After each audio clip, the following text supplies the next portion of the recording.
Good evening, everybody. How are you? I'd like to welcome you here to Prog Monster. My name is Murph. I am the host of this show, a show dedicated to progressive rock and other forms of rock music. So I'm just going to grab me a hat so I don't blind everybody from the glare. I think I'll take this one tonight. My happy hat. So I want to welcome you here to Into the Progverse. This is a live stream of this episode. We're going to be featuring none other than Genesis, this group. Genesis, look at that. Live stream, it comes up facing you. Wow, I did not know that would happen. Well, you learn something new. I wish I could figure out how to get it to do that when I'm recording, but I guess I'll have to work on that and figure it out. There is a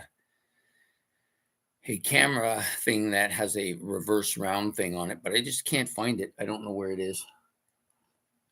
Anyways, tonight we're here to talk about the classic rock band, prog rock band, pop rock band, Genesis, a band that came out in the actually, it was in the late 60s and early 70s, featuring a number of people. So this band has really kind of influenced a ton of progressive rock bands that are out now. Maybe the most influential band of all of those um, early prog bands. Yes, I know people think maybe Yes or Pink Floyd or even maybe Rush might even be a band that they think, but I really think a lot of bands tried to imitate Genesis, at least in that neo-prog era.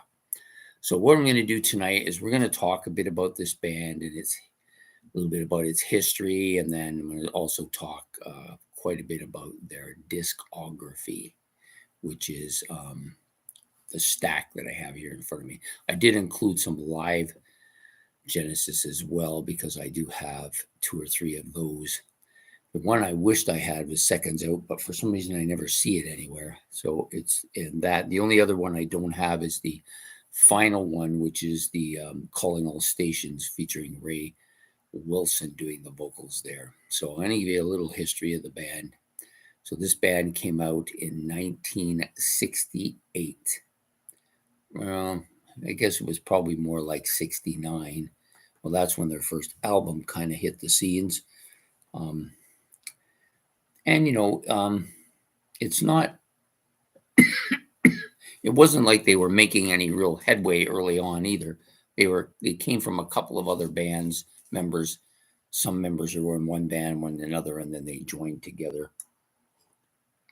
They were all going, I believe they were all going to the same school at the time, the Charterhouse School in how do you say it? Godalming, Surrey. Godalming, Surrey. So that was in 67. Yeah, so you basically had Tony Banks, Mike Rutherford, Phil, and they were kind of the Rutherford, Banks, Anthony Phillips, Peter Gabriel, and a couple of drummers, John Silver and Stewart. What was his first name? Can't remember his first name. Anyways, they kind of put themselves together. They had, I believe it was Jonathan King was the manager, and so they produced their first album in 69. This one here, Genesis to Revelations. See if we can get a close shot here. So in this band, John Silver is here, and I can't remember the other drummer's name. I know it's Stewart, but I can't remember his first name. Chris Stewart, that's who it was. I was thinking John Stewart, but no, I think I mixed him up with somebody else. Anyways, this album featured Tony Banks, Peter Gabriel, Anthony Phillips, Mike Rutherford, John Silver, and Chris Stewart playing drums on a couple of tracks as well. So you've got a fair number of tracks on this album. I think it was like 15 or 16. This is a very different album from the Genesis albums that were to come a little bit later. Yeah, very poppy, almost kind of, almost something like you would see from those early British invasion groups. A lot of that kind of poppy stuff going on here. A little bit of psychedelia, but not a ton, but a little bit. I like the cover quite a bit. I've seen the vinyl of this album too. I could have bought it, but I never collected vinyls. But I saw this one day and thought, you know what, this is the one that I'm missing. So this is their debut album. Excellent album, but not really a Genesis that we would come to know and love. But not a bad album at all. I do like it. So that was their debut album. Their second album was really when it, for me, is really when it started, when they really started to get that noise, that sound that we would later know as that progressive sound from Genesis. So this album, Trespass, see if I can get up close there. This album I quite like. It's one of my first, it's the masterpiece, the last one to become a masterpiece for me, but still, I think it's a masterpiece. It only has 6 tracks on it. I do like that kind of medieval, kind of classical looking feel to the artwork on the, and you got that knife on the back there as well. So it has 6 tracks, very kind of pastoral in a lot of ways, classical sounding. Looking for someone. White Mountain and Stagnation are just fantastic tunes.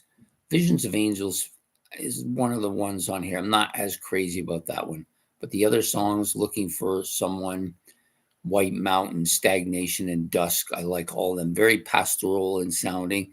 And then you get the absolute crushing, the knife, which is completely different than the rest of the tracks on this album.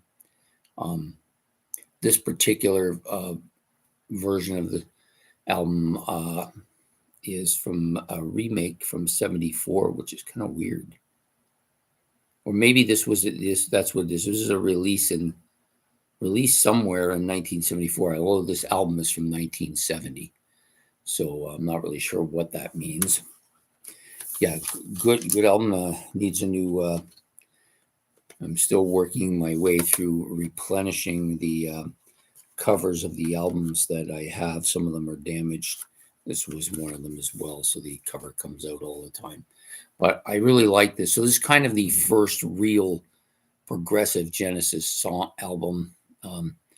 But they went from Genesis to Revelations to this, and it was such a huge upgrade. At least it was for me. I thought that was a crack, but it's actually the cut of the knife across it. Yeah, excellent album. My first of my masterpieces by Genesis. So the next album out, of course, I forgot to mention that this album features John Mayo on drums, and Anthony Phillips on guitars, right? So then you also have Mike Rutherford playing some guitar and bass, Peter Gabriel on vocals, and Tony Banks, of course, on all the keyboard stuff. Then they moved to this third album, which is really, really when, to me, Genesis really took off.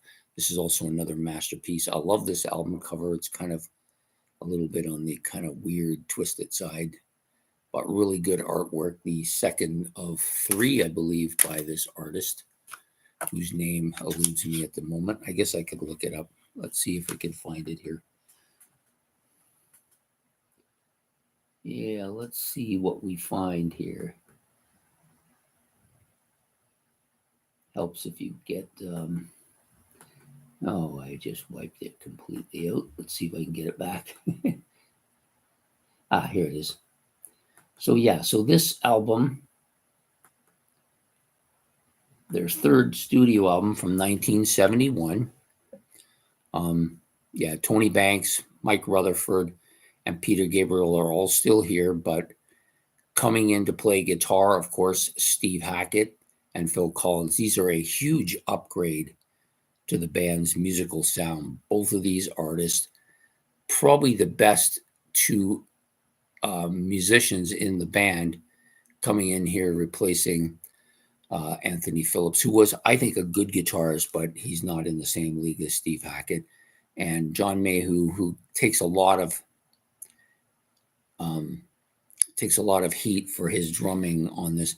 to be fair to him, he's not really this type of a drummer, and really didn't fit in with this band that way. Phil Collins, a much better drummer, maybe one of the world's best drummers. Coming in here, it's really difficult to stack up to that if you're coming in against Phil Collins. So this album came out in 1971. There was something I wanted to tell you about this album, and I can't remember what it was. Oh, we're looking for the artist, right? Let's look for the artist here and find out who it was. I know his name, but it just was. I hate it when I'm old, and tired, and I can't remember shit. Yeah, maybe I'm getting something that I should worry about, but I don't think it's that. I think it's just tired. I think I'm just tired. I can't find it. I guess I could look it up somewhere, but I don't. It doesn't really matter. He does this album and the next two. The artwork on the last Trespass of this album and the next one is what I should have been saying. So this is a musically, it's a step up from Trespass. Well, not musically, but instrumentally, it's definitely a step up, a big step up. Musically, it's not maybe as big a step up for me. I like the Trespass album quite a bit. This is a better album, I will admit that. Another masterpiece. Has the musical box, which is absolutely a killer, one of their best songs, I believe. Then you got Return of the Giant Hogweed on there, which is very similar to The Knife. They're very similar in style and heaviness, which is not something Genesis was really known for, but those two songs are absolutely killer.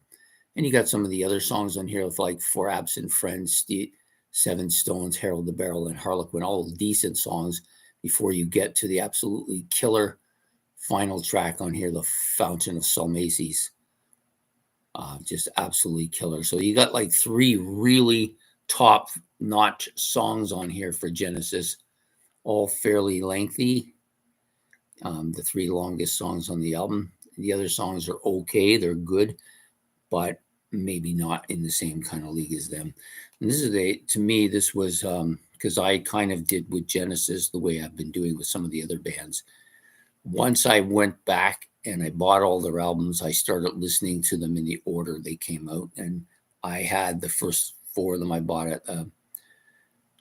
at a record store along with a whole bunch of stuff. So there's four there that I bought were Trespass, Nursery Crime, Foxtrot, and Selling England by the Pound. Those were the four I bought. So I listened to them in the order that they came out. And so this one would have been my second one, and I really liked this one quite a bit. I was so taken. This is when this album, when I started listening to this album, by this time I had listened to Trick of the Tail and Wind and the Wuthering, which had made the band a top 10 for me. When this album really put them in the top 5, and then they became one of my group of 7 at the time. So then the next album up, of course, many feel this is one of their best, if not their best album in a lot of ways. You're going to get a lot of opinions on this. The same artist that did the previous two did this one as well, Foxtrot. This one came out, I believe, in 72. Is it 72? Maybe it was 73. Just let me check. Actually, I think this was 72. That would make sense because Nursery Crime was 71. So yeah, Foxtrot in 72. So at this point in time, their fourth studio album. Yes, at this point in time was also releasing their fourth studio album with Fragile. So you've got two really strong rock albums coming out and Death Row Tull did their Thick as a Brick at that time too. So yeah, very, very one of the best years for prog music and one of the best albums for Genesis here, Foxtrot. So this features, again, the same 5 players that were on the previous album, but I think there's a lot more intricacy on this album than on Nursery Crime, although that was pretty good too. Watchers of the Sky, one of the very best Genesis songs, I believe. And then of course Supper's Ready, which is the epic length classic by them that is so good. I like both versions of this, the one that Phil Collins sings on and this one that Peter Gabriel sings on. Very different voices, but still like both of them quite a bit. This one, the middle, the filler songs, if you want, or the middle songs between the two big lengthy songs, you've got like 4 really solid songs here. Timetable, I like that a lot. Get 'Em Out by Friday. This is a bit of a long, kind of quirky song. And then one of my favorite Genesis songs that maybe isn't as well known, Can Utility and the Coastliners. I love that track. And then you got the little classical bit by Steve Hackett showing off what he can do. You know, unfortunately, Steve Hackett was a little bit suppressed by the band, or by Tony Banks to be specific. And so he didn't really get to really take off as part of Genesis because of that. So the next album up I chose to do was this one, which is Genesis Live.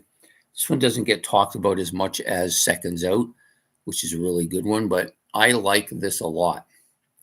It's got some of my favorite Genesis songs on it. Watchers of the Sky, Get 'Em Out by Friday, Return of the Giant Hogweed, Music Box, and The Knife. Yeah, so it's got a lot of their early, really great tracks. The only one really kind of missing from here is Supper's Ready.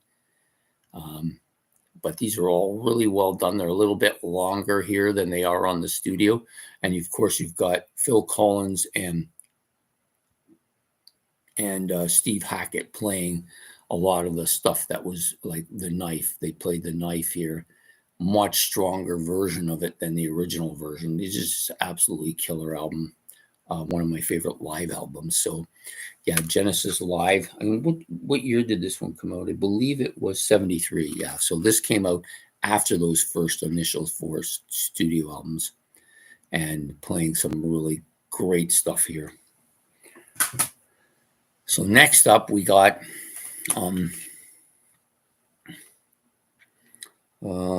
I believe this was next. Yep, Selling England by the Pound. Funny thing is that each album, starting at Trespass, well, actually, if you could start at the first one, and then the Trespass was better, Nursery Crime was better, Foxtrot was better, and I think this one is the best one of those original Genesis with Peter Gabriel era stuff. Again, the same 5 players on this. This has some of the best, absolutely killer kind of guitar parts on here. This album just destroys. So you got Dancing with the Moonlit Night. This is a fantastic tune, one of the great Genesis tracks. I Know What I Like in My Wardrobe. This is one of my favorite underrated songs. Firth of Fifth, of course, another incredible guitar song too. More Fool Me. That's the one track on here I could care less for. I don't really like it. I know it's Phil Collins on vocals, but for some reason it just doesn't do anything for me. And then you got the Battle of Epping Forest. This is absolutely so British in its sound. The lyrics are funny. Gabriel's voice is so British sounding. The music is just absolutely kind of Monty Python-ish at some points, but just love this track a lot. After the Ordeal, which is kind of the backside of that song, really good as well. And then maybe my favorite song on this album, which is Cinema Show. I love this track. I've seen Steve Hackett play it live. Absolutely nails it. It's just incredible song. All the long stuff on here is really good. This album doesn't really have the kind of doesn't have a Supper's Ready, doesn't have a musical box, doesn't have a knife, but it has 3 or 4 songs that are absolutely crushing. So maybe overall a much stronger album. So Selling England by the Pound, I believe this was in 73 as well, same year as the live one. Great album. So for me, Genesis is building like a tornado at this point. But then this album comes out. And I have to say, I do like this album. There are some tracks on here are among my favorite Genesis tracks. Of course, The Lamb Lies Down on Broadway, In the Cage, Carpet Crawlers. Looking here. Silent. Oh, that's not it. Sorry. the light dies down on Broadway. Then there's some other tracks that are kind of deep cuts that aren't bad here. You could have condensed this into a single album that probably would have liked it better. But it's a concept album, unlike the others released in '74, the final one for Peter Gabriel, of course. The only thing about this that was a little bit hard for me to take was the length of it, and it's a bit of an outlier. It doesn't really flow like the other albums all kind of flow and move together, creating a similar sound but getting better each album. This one's very different sounding. It doesn't really resonate as well with me with this one as with the previous 4 albums. And it's not that it's a bad album. I think it's good. Maybe in time it'll resonate more with me, but it's not one of my favorite Genesis albums. And to be quite honest with you, it's a little bit disappointing for me. I was expecting a lot more from it when I listened to it. I know I'm going to take some heat for that. I do apologize. It's not that I don't want to crap on the album. I'm not trying to crap on the album, but it just doesn't resonate as well with me as some of the other ones, the previous ones. So then that's it. Peter Gabriel is now out of the band at this time, going solo. And this was his first solo album here. So I included it. So quite a few members of this band did some solo stuff at this time. Also, Steve Hackett did a solo album at this time, and this was the first of a multitude of solo albums that he has, many of which I like quite a bit. This one is still probably my favorite. This has a lot of a Genesis sound to it. Some people call this the Missing Genesis album. I don't really think of it as that, but it's really good. So you got Steve Hackett, Phil Collins, and I believe Mike Rutherford's on here as well. Please correct me if I'm wrong.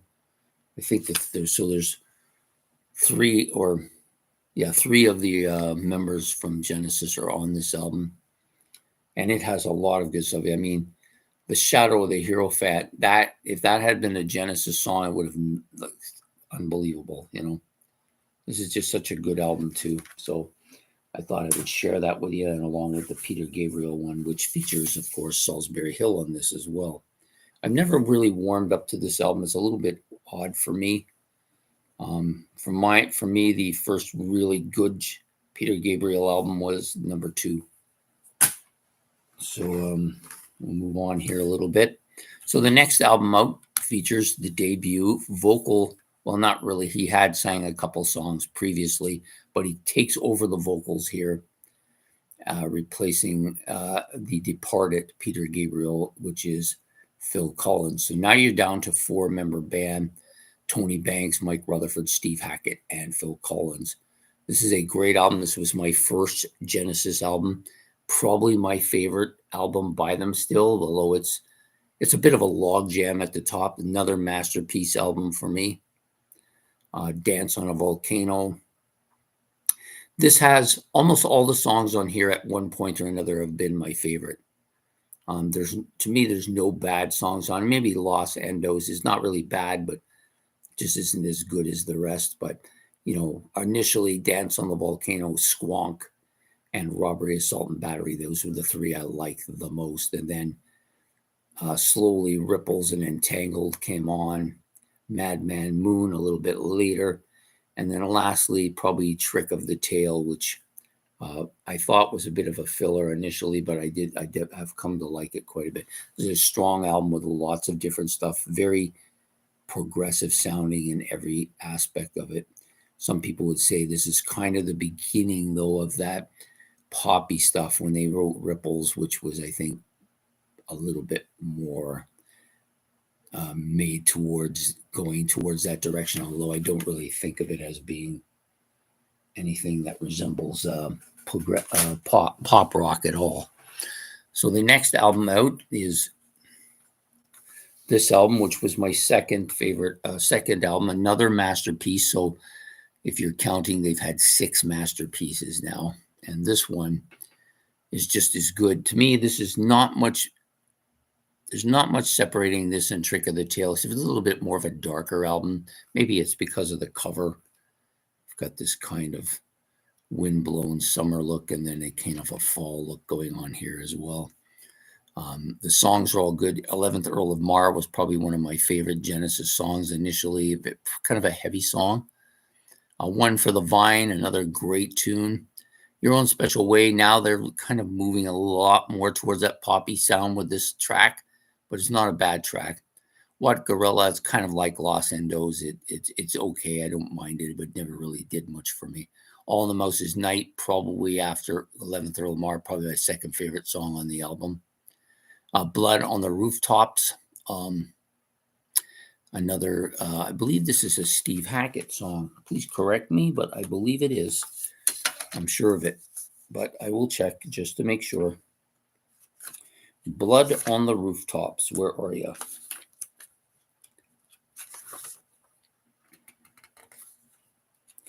Oh my God, it's not going to show me. Oh, here it is. Yeah, Blood on the Rooftops. Yeah, Phil Collins and Steve Hackett wrote this song. I really like this little kind of cresty thing here on the album. That is a fantastic song, though. Blood on the Rooftops. Just absolutely killer. Maybe the last great song by Steve Hackett with Genesis. Unquiet Slumber for Sleepers, In a Quiet Earth, and Afterglow, both decent songs as well. It's another strong album, nothing really weak on this, and maybe the last great Genesis album. In fact, I think it is. Then they had another departure, Steve Hackett leaving the band. I guess he got tired of not getting enough of what he felt he should get, and so he left. So then you come out with And Then There Are Three. Now, initially, I didn't really care for this much. It was a lot different. Still progressive, still good, catchy riffs, still great written songs, but much more simplistic, not nearly as complex as the previous albums. Now you're down to Tony Banks, Phil Collins, and Mike Rutherford. Now, Mike Rutherford took over the guitars here. And I don't think Mike Rutherford's necessarily a bad guitarist. I don't think he's bad, but he is definitely not in the same league as Steve Hackett. And this album suffers from a little bit of a lack of Steve Hackett. But I still like some of the songs on here. Deep in the Motherlode, one of my favorite Genesis songs. Scenes from a Night's Dream, I like that a lot. Many Too Many. This one's kind of a somber song, but I like it. Then you have Say It's All Right, Joe. Now, I like this song, takes a bit of a hit from people, but I don't mind it. And then, of course, you now have another attempt at doing a kind of a poppy track with Follow Me, Follow You, Follow Me. And I think this one succeeds much better than the one on the Wind and the Wuthering. And really kind of, they start really moving away from the prog stuff at this point. So then a couple years later, they release the beginning of the change, which is this album, Genesis Duke. Now, the ironic part about this for me is that, you've got Misunderstanding here, and you've got Turn It On Again. Very poppy tracks, clearly a departure from the Genesis sound, but most of the rest of the stuff on here is very progressive, yet I've never warmed up to this album. I like the two poppy tracks, but I don't really like the progressive stuff very much on here. Maybe I like the first track, Behind the Lines. The rest of them I'm not really warmed up to, and it's kind of funny that I like the pop stuff, but and then they go completely pop after this, which really changes everything. So this album came out in 81, so the next year, very poppy in a lot of ways. No Reply at All, Man on the Corner.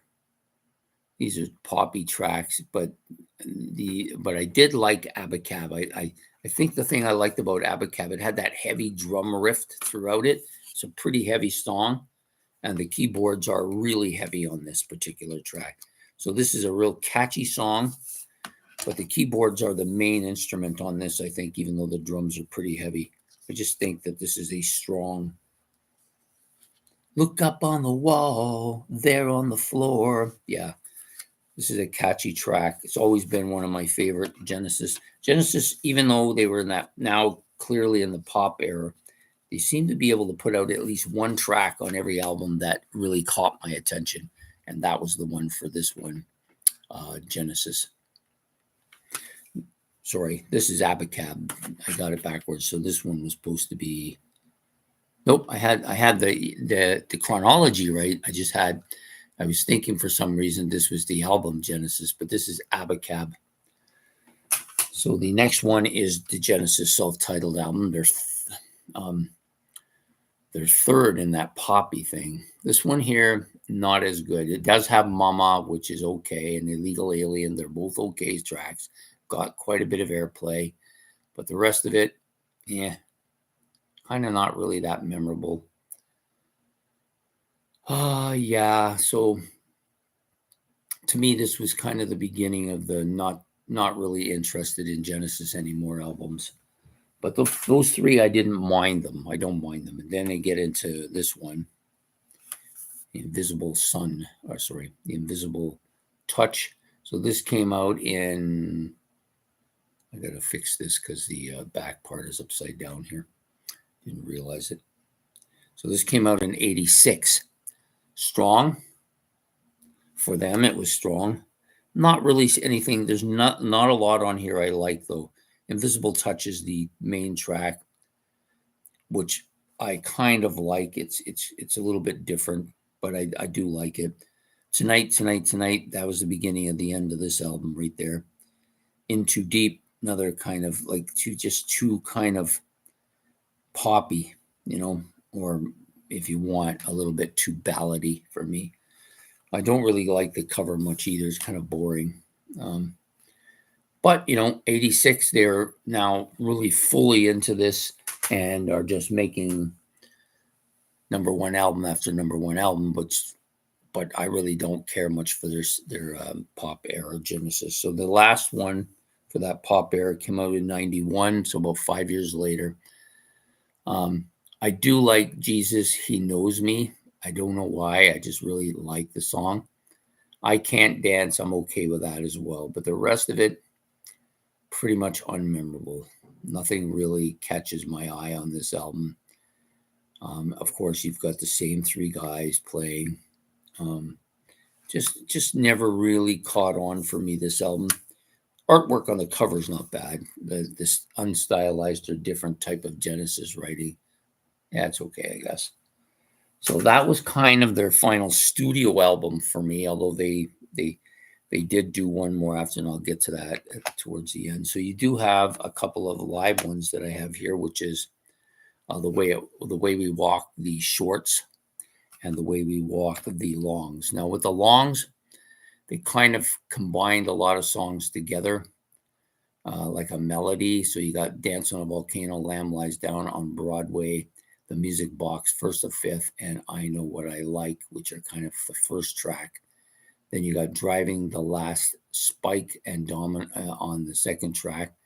Then you got Dominoes, parts 1, In the Glow of the Night, and part 2, The Last Domino.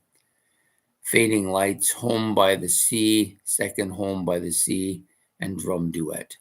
So, they call it the long. So I was thinking when I first saw it, I thought, okay, they're going to do some of their classic kind of progressive stuff, but there's really not a lot of that here. These are just the melodies of stuff, kind of a collection of stuff. The shorts, Land of Confusion, No Son of Mine, Jesus He Knows Me, Throwing It All Away, I Can't Dance, Mama, Hold the Heart, That's All, In Too Deep, Tonight, and Visible Touch. So these are basically ballady, kind of poppy stuff that really didn't interest me too much, but a decent album nevertheless.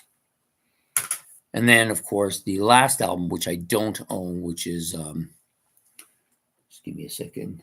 I had it here and I lost. Oh, yeah, Calling All Stations. So that came out about maybe 4 years after after the longs from The Way We Walk. So The Way We Walk, the longs live. And then 4 years later, they did the Calling All Stations. By then,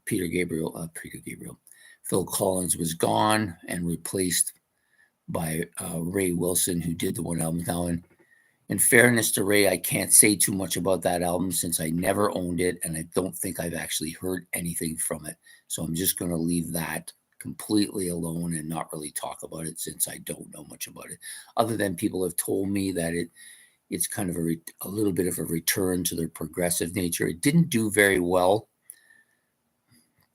basically because, by the time that album came out, they had been a bit of a pop band for 15 or 16 years. So they had a completely different crowd of people listening to them, and the progressive rock people from Genesis weren't really following them too much. A couple of other solo albums I wanted to talk about. So you got Face Value from Phil Collins. This came out in 81. This kind of really set Phil Collins apart. So once this came out, and then they did a couple more like this, by that time, Genesis really took on the sound of Phil Collins' solo albums, although I think Phil Collins' solo albums might have been better than them. He does do the one track on this album that I really like, which is Tomorrow Never Knows. It's kind of it's a Beatles number, but it was a kind of very psychedelic Beatles number that is probably my favorite Beatles song. So it was really, he didn't do it as well, but it was still pretty good here. And then the other guy, Mike and the Mechanics, he also did some solo stuff. This is really poppy. It's really nothing like Genesis, or at least not like the progressive Genesis. Is a little bit more like We Can't Dance. It really would fit into that well. So I'm not a big fan of Mike and the Mechanics. I do like Mike Rutherford's first two solo albums, which are Acting Very Strange and Creep Stuff. I can't remember what it's called now. It's eluding me. But anyways, so they all did a little bit of stuff. Anthony Phillips also did some solo stuff as well. Steve Hackett's probably done the most solo stuff of the band members. And Tony Banks has done some solo stuff as well, but I don't own any of it. I don't really care for any of his solo stuff. If I was ranking them, he would probably be at the bottom. I even like the Anthony Phillips one a little bit better than him. But, they really did do some really great, that era from Trespass through to Wind and the Wuthering, or even go even further to And Then There Were Three. Some of the best prog stuff is in that era. All those albums I like a lot, even The Lamb Lies Down on Broadway, which I've never really quite warmed up to. I still think it's better than anything they did after And Then There Were Three. Or even any of the solo stuff, with the exception of Peter Gabriel, who I absolutely adore. Anyways, the only thing about Genesis that I really was disappointed was even after that pop era, kind of, some of the bands, especially bands like Yes and Rush, came back and kind of reinvented themselves later after the 90s, and came back and kind of did some stuff that was more reminiscent of their earlier stuff. They never really achieved greatness, except Rush did well with their last two albums, I believe. But yeah, they really didn't achieve the classic era of either band. And I thought Genesis might follow in suit and do something the same way when they did Calling All Stations, but they never really did come back. They were done after that. So they've been done now for 27 years and nothing since. And it's kind of disappointing, especially where the fact that they're all still alive. You really kind of hope they would do one more. Black Sabbath kind of did it. Yes has come back together at periods of time, and done stuff together as well. And they're still producing albums, but it's just, at some point they're not gonna be able to do anything. I mean, they could do a live album with all five of them. And I mean, Phil Collins couldn't play the drums anymore, but he could definitely sing. And when you're not doing a live show, it's not nearly as hard to just pre-record what you want to do. I would really like to see something like that, but I'm suspecting that will never happen. So we'll have to be content with the stuff that we have. And, I'm not complaining, because some of this Genesis stuff is amongst the best music out there, I think. They're definitely a top group of 9 now band for me. They've slid down a little bit because Jethro Tull has come on, but not so much because of them, but some more because of Jethro Tull. Anyways, I hope you've enjoyed this live stream. I thought I would do a Friday night one. So if people would rather have me do something on a different day that's live, that works better, or a different time period, I'm open to it. For now, I'm going to stick with doing this on Friday nights every week until something materializes. I started a tiny bit late today because I was organizing, because it was the first one, and I didn't get home from work, and then I had to go get the groceries as well because I like to eat. It's my one vice. Anyways, I've enjoyed talking about Genesis tonight. I hope to see a lot of you throughout the week. And we will talk about what we're going to do. So I'll probably know by Sunday what I'm going to do for the next live stream, as I may do skip into the Progverse for a week and do maybe a metal one. I haven't done a metal one yet. So, or maybe do something completely different. But for now, I'm thinking I'll know by Sunday and I'll let you know then. So, anyways, have yourself a good evening. Thanks for joining me and take care and goodbye.